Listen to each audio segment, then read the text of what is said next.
قربانی واجب ہونے کے لیے کتنا مال ہونا چاہیے؟ ہر بالغ مقیم یعنی مسافر نہ ہو، مقیم ہو، مسلمان مرد و عورت مالک نصاب پر قربانی واجب ہے۔ اب مالک نصاب کون ہوتا ہے؟ اصل چیز تو یہ سمجھنی ہے نا، عقل والا ہو، پاگل نہ ہو، بالغ ہو اور مقیم ہو۔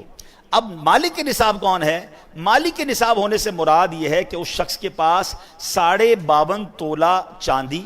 یا اتنی ہی مالیت کی رقم یا اتنی مالیت کا تجارت کا مال یا اتنی مالیت کا حاجت اصلیہ کے علاوہ سامان ہو۔ آج کل نصاب کی 1,40,000 کے قریب تھی رمضان میں، آلموسٹ سمجھ لیں کسی کے پاس اتنے پیسے ہوں 1,40,000 کے آس پاس، 52.5 تولہ چاندی، آج کا ریٹ مجھے نہیں پتا، تو اندازاً یہ 1,40,000 رمضانوں میں بتایا گیا تھا، تو ہم سمجھ لیں اتنا ہی، کسی کے پاس اتنے پیسے ہوں یا اتنا مال تجارت ہو، سونا چاندی ہو، یا اپنی حاجت اصلیہ ضرورت کی چیزوں سے زیادہ سامان ہو گھر میں یا کہیں پر، تو اب اس پر،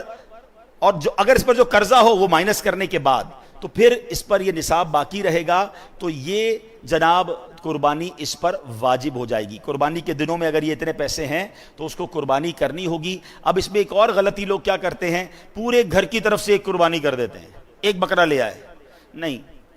ہاں اگر آپ مالک نصاب ہیں، آپ پر ہی قربانی واجب ہے تو پھر ٹھیک ہے، آپ ایک بکرا کر لیں یا قربانی بڑے جانور میں ایک حصہ کر لیں، لیکن اگر آپ پورے گھر والوں کی قربانی کرنا چاہتے ہیں تو پھر سب کا حصہ الگ الگ ہونا چاہیے۔ ایسا نہیں ہو سکتا کہ ایک بکرے میں 4 لوگ حصہ ملا لیں تو کسی کی بھی قربانی نہیں ہوگی، یاد رکھیے گا، ٹھیک ہے؟ بڑے جانور میں 7 حصے ہوتے ہیں، بلکہ یہاں تو میں مشورہ دوں گا جن کو اللہ نے نوازا ہے وہ اپنے گھر والوں کی، اپنے بچوں کی بھی قربانی کریں۔ نابالغ بچوں کی قربانی واجب نہیں ہے، مگر اللہ نے دیا ہے تو کرنی چاہیے ہیں۔ ہاں بالغ افراد کی قربانی کریں گے، آپ اپنی زوجہ کی کر رہے ہیں، اپنے بالغ بچوں کی کر رہے ہیں، بھائی بہنوں کی کر رہے ہیں، والدین کی کر رہے ہیں، تو ان سے اجازت لینی ضروری ہوگی